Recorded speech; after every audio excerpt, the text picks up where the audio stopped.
स्वागत है आपका मेरे YouTube चैनल पे। तो आशा है कि आप लोग स्वस्थ होंगे और मस्त होंगे।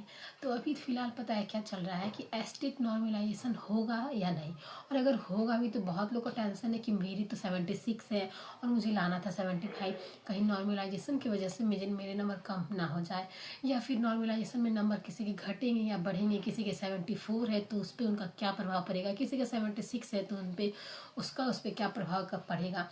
तो मैं इसका सारा क्लियर कर देती हूँ। एकदम मैं गारंटी देती हूँ कि मैं जो बोलूँ वो बिल्कुल होगा।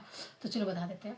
जो जनरल से है आप लोग को पता है, चाहे वुमेन हो चाहे मेन हो, जो भी जनरल से है चाहे अदर स्टेट की हो, उनको लाना है 75 नंबर लाना है। अगर उन लोग का 76 नंबर है तो आप लोग बिल्कुल टेंशन ना लें, नॉर्मलाइजेशन से नंबर नहीं घटने वाला है इस बार। क्योंकि नंबर उसी वक्त घटता है जब मतलब होता है ना, थोड़ा आसान लेवल का होता है तब। लेकिन इस बार तो हर पेपर में एग्ज़ाम बहुत ज़्यादा टफ था, इसलिए आपका नंबर नहीं घटेगा। और जिसका 74 है, मैं गारंटी के साथ कहती हूँ कि आप लोग का एस्टेट क्लियर हो जाएगा। क्योंकि नॉर्मलाइजेशन अगर होगा क्या, 99.9% बोल रहे हैं कि नॉर्मलाइजेशन तो होगा ही। और अगर आपका 74 है तो इसका भी मैं गारंटी देती हूँ। और अगर नहीं हुआ तो आप लोग मेरे वीडियो में आके जो भी बोला है बोल देना। मैं गारंटी देती हूँ कि जिसका 74 है उसका भी एस्टेट क्लियर हो जाएगा। नॉर्मलाइजेशन में कितने नंबर बढ़ने के चांस है, तो 3 से 4 नंबर बढ़ने के चांस है। देखो मैं बिल्कुल सही बोली, झूठ बोलने का मुझे क्या ही फायदा, क्योंकि आपको पता है मैं कोर्स वगैरह ये सब कुछ तो बेचती हूँ नहीं, बस नॉर्मल से आपको बस एक इन्फॉर्मेशन देती हूँ। तो जिसका भी ऐसा है, जैसे किसी का 75 है तो वो लोग का तो कोई दिक्कत नहीं, किसी का 74 है और एक नंबर के लिए घट रहा है, एक नंबर के लिए हो रहा है, तो आप लोग बिल्कुल टेंशन मत लो, आप लोग का हो जाएगा। क्योंकि नॉर्मलाइजेशन तो होने ही वाला है, ये तो गारंटी है। और नॉर्मलाइजेशन से इस पर नंबर नहीं घटेंगे, ये भी गारंटी है।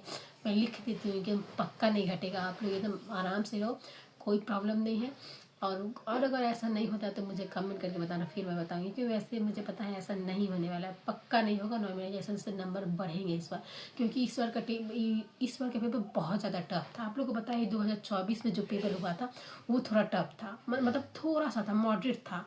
लेकिन इस बार जो था मॉडरेट से मतलब बहुत ज़्यादा टफ था।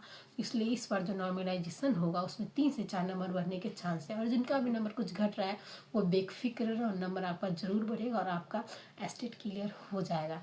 बहुत कोई मेरे से पूछ रहे हैं, कमेंट कर रहे हैं कि दीदी किसका सब्जेक्ट में नॉर्मलाइजेशन होगा। तो ऐसा कुछ नहीं है सिस्टर, सारे पेपर में नॉर्मलाइजेशन होने के चांस है, ज़्यादा से ज़्यादा 99% चांस है सारे पेपर में नॉर्मलाइजेशन होगा।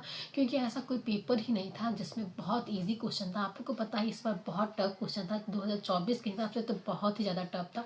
इसलिए आप लोग टेंशन मत लो, सारे में नॉर्मलाइजेशन होने वाला है। और रही बात कौन से चैप्टर में, मतलब कौन से सब्जेक्ट में सबसे ज़्यादा क्वेश्चन गलत है, तो ऐसा कोई एक तो नहीं बता सकते। हाँ, एक बता सकते हैं फिजिक्स में, क्योंकि फिजिक्स में 50 से 55 क्वेश्चन गलत है और बाकी सब में तो कुछ ना कुछ गलत है। ऐसा कोई है ही नहीं जिसमें कुछ गलत है ही नहीं। तो इसमें नॉर्मलाइजेशन होने के पूरे चांस है।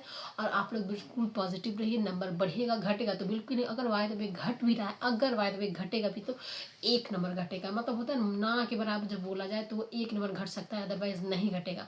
इसलिए आप लोग बेफिक्र रहो, नंबर अच्छा रहेगा, सबका हो जाएगा। जिसका 1-2 नंबर से घट रहा है बेफिक्र रहो, हो जाने वाला है। तो चलो, आप लोग को ये वीडियो कैसा लगा कमेंट करके बताना। और कोई भी डाउट हो, कोई भी चीज़ से रिलेटेड, हाँ स्टडीज से रिलेटेड, मतलब जो भी हो आप मेरे से कमेंट करके पूछ सकते हो। और एस्टेट से रिलेटेड भी कोई क्वेश्चन पूछना तो आप लोग कमेंट करके पूछ सकते हो, मैं कोशिश करूँगी उसका रिप्लाई दूँ।